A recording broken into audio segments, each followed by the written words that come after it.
Okay, so if you are viewing this orientation video, that means you have been approved for work study, you've got all your paperwork in, and it's in your schedule.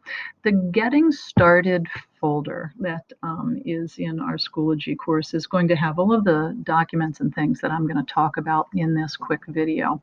Some of the things that are in there you already signed and returned, but they go over the rules of work study. The highlights I'm going to hit real quickly right here. One of the big ones is that you need to work 15 hours per week. If for some reason you cannot work 15 hours per week, you're sick, you go on vacation, you go for a college visit or something like that, you need to communicate with me and, of course, your supervisor ahead of time.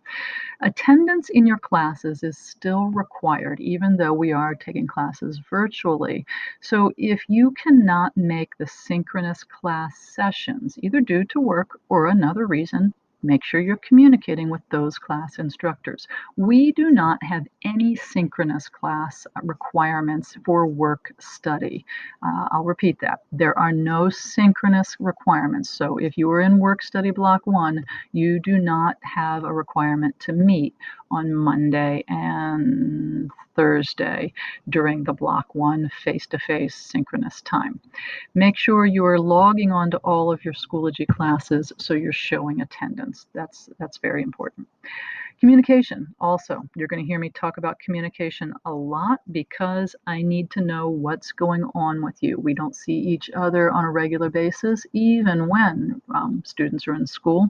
So you need to let me know if there's a problem at work, if you are missing work, that sort of thing. If you have any questions, you can communicate with me by email or Schoology message. I prefer email over Schoology message, but I will get your questions either way.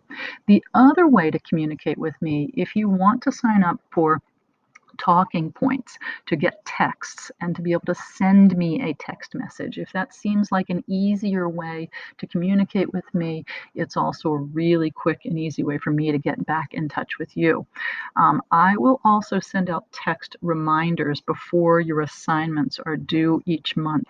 You have timesheets that are due twice a month, and I will always send out a reminder a couple of days ahead of time. So you might want to pause the video and sign up for this group text right now. The other things that are in the Getting Started folder are the agreements.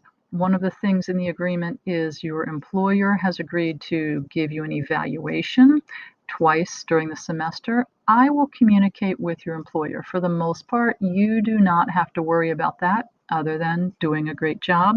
It's 50% of your grade. The other half of your grade is from turning in those timesheets I was just talking about. Create a routine. Mark down your hours. Take a picture of your schedule because about every 2 weeks, I'm going to be asking you to tell me what hours you worked on each day. Get used to writing it down or getting a copy of it in some way so when hours are due, you know what you worked for the past 2 weeks. We'll talk more about timesheets in the next video. The other things in this folder are about safe and legal work practices. Browse through them. Make sure you understand your rights as a worker, the limitations you may have if you are under 18, how to make a workers' compensation claim if you are injured on the job, and other limitations or other things that might be difficult for you to approach a supervisor about, like sexual harassment on the job. You're welcome to talk with me and I can help you with those sorts of things. The next video talks about submitting your hours. The website at the end that's also linked in the Getting Started folder gives you all the information we've talked about here as well.